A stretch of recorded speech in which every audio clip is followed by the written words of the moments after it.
Hey, this is Frank again in Tuckerman Ravine. This is June 6th. I just wanted to point out as people begin to make their decisions that you've got some significant fall hazards to consider right now, more than normal. There are no boot packs anywhere in the bowl. So if you've not been here before, this is not the time to come. If you have been here before, this would be a good time to remember to bring your aluminum crampons.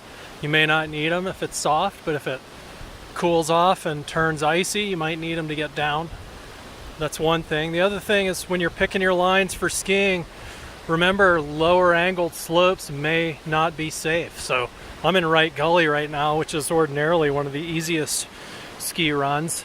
And right now it's quite steep at the rollover there at the choke, and it ends in a big pile of rocks.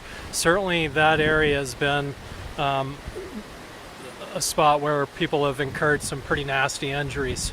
If you look over at Chute right now, you can see cracks that are quite open, fairly deep. Probably not well, I won't even say. They're pretty darn deep. I would just say that I would not want to fall in them.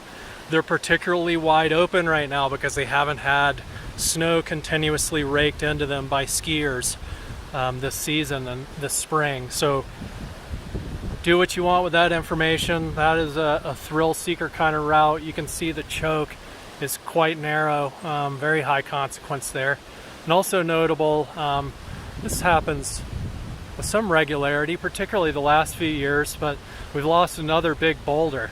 You can see the bounce marks there, the tracks in the snow coming out of Chute, and the boulder that landed down there on the floor at the end of the tracks.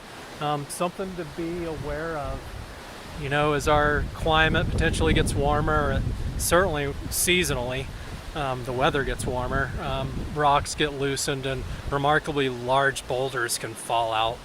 So it's mountain terrain, not a ski area. Be careful.